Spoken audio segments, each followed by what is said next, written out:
गांव के बाहर एक कुआं था, रहता तो हमेशा पानी से भरा था, पर काम कम ही आता था। असल में बहुत साल पहले वो गांव के अछूतों द्वारा इस्तेमाल किया जाता था। अब आजादी के इतने सालों बाद छुआछूत जैसी बातें कानून की किताबों में बेशक ना हो, लोगों के दिलों पर वह अब तक राज कर रही थी। वैसे अब गांव के किसी नागरिक से पूछेंगे कि वह कुएं का इस्तेमाल क्यों नहीं करते, तो वह यही बोलेंगे कि कुआं बहुत दूर है, इसलिए कोई उसका पानी नहीं लेता। पर मैं जानता हूँ, ये सच नहीं है। पर धीरे धीरे गांव की आबादी बढ़ी और उसके साथ साथ वहां रहने वालों की जरूरतें, विकास के काम से गांव का क्षेत्रफल बढ़ा और आज स्थिति कुछ ऐसी थी कि पश्चिम से आने वाली सड़क का पहला पड़ाव कुआं ही था। पिछले कुछ सालों में कुएं के नजदीक एक प्राथमिक विद्यालय की स्थापना भी हुई थी, पर कुआं अब भी बेचारा उदास ही खड़ा था। किसी भी माँ बाप ने अपने जिगर के टुकड़े के भविष्य के साथ चांस नहीं लिया। परिणामस्वरूप अधिकतर बच्चे अपने साथ शहर में खरीदी हुई प्लास्टिक की पानी की बोतल में घर से पानी लाते थे। वैसे मैंने कुएं का पानी पी रखा है और बता सकता हूँ कि पानी बहुत मीठा है। खैर, हमारी कहानी स्कूल की स्थापना के कुछ 5 साल बाद हमें उसी कुएं पर ले आती है। एक दिन फाटे पुराने कपड़ों में, पर तेज तरार चाल ढाल वाला 55-60 साल का एक बूढ़ा पश्चिम से गांव में प्रवेश किया और कुएं के नजदीक के पेड़ की छांव में बैठ गया। उसका कुर्ता पायजामा कभी सफेद दिखते होंगे, पर अब मिट्टी के रंग जैसे थे। सर के बाल जैसे सफेद थे और रात के अंधेरे में चांद जैसे चमकते थे।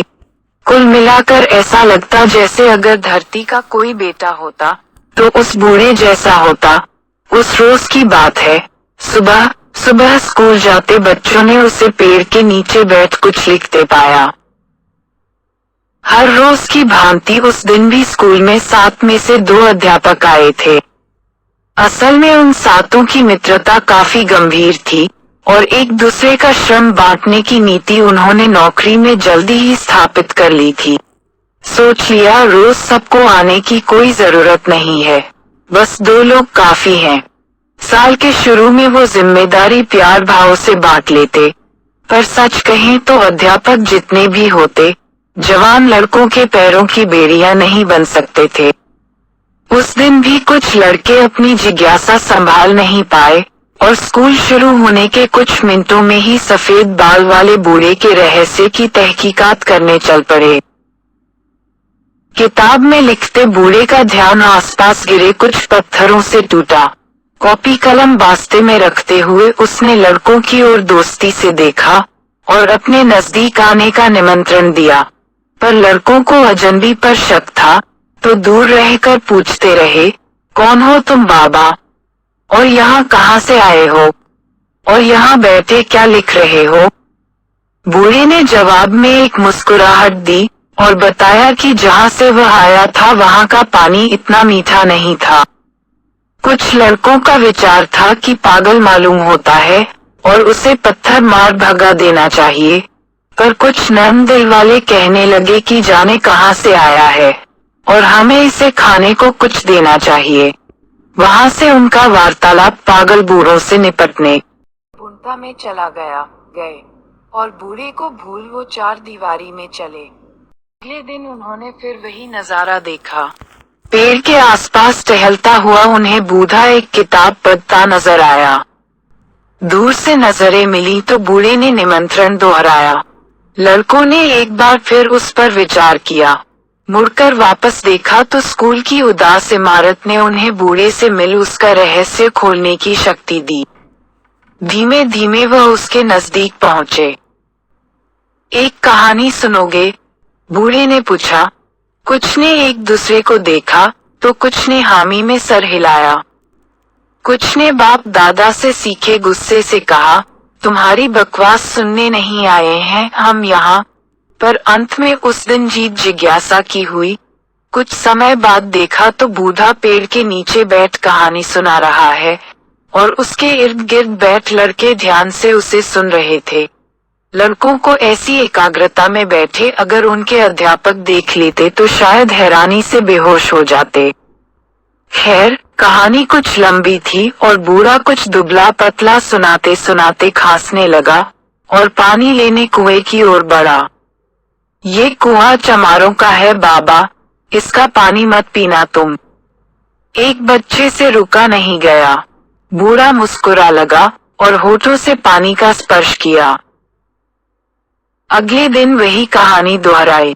बूढ़ा लड़कों को कहानी सुनाता और लड़के उससे तरह तरह के सवाल पूछते।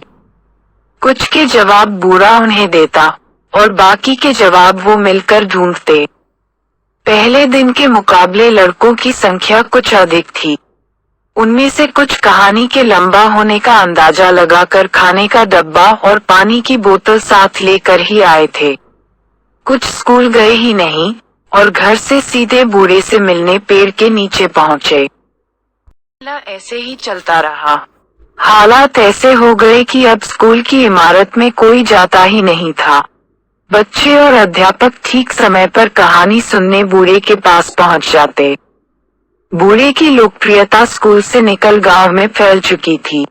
स्त्रियां खुश थीं कि बूढ़े के कारण बच्चे अब घर से बाहर थोड़ा समय और रहते थे।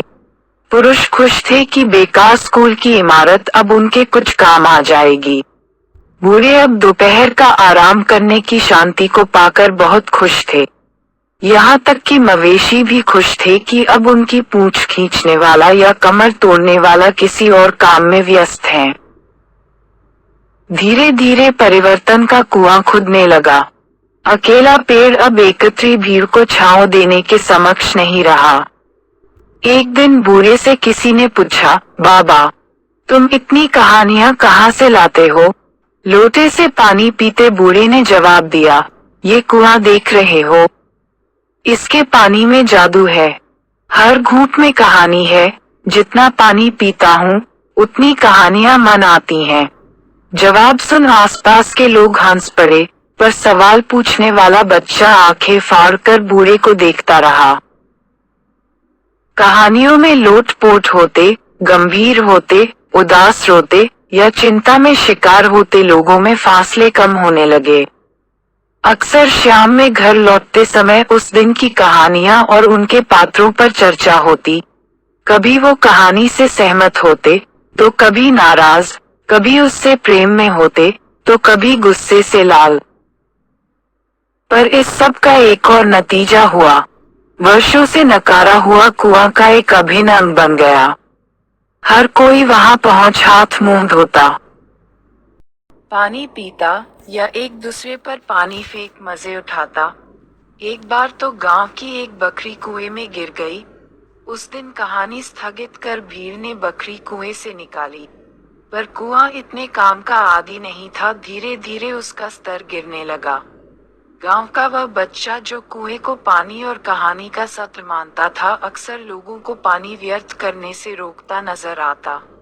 पर भाग्य में ऐसा नहीं लिखा था। एक दिन दोपहर में गांव वाले बूढ़े से मिलने आए तो देखा कि कुएं का पानी खत्म हो गया था। नजदीकी पेड़ के नीचे बूढ़े का मृत शरीर पड़ा था।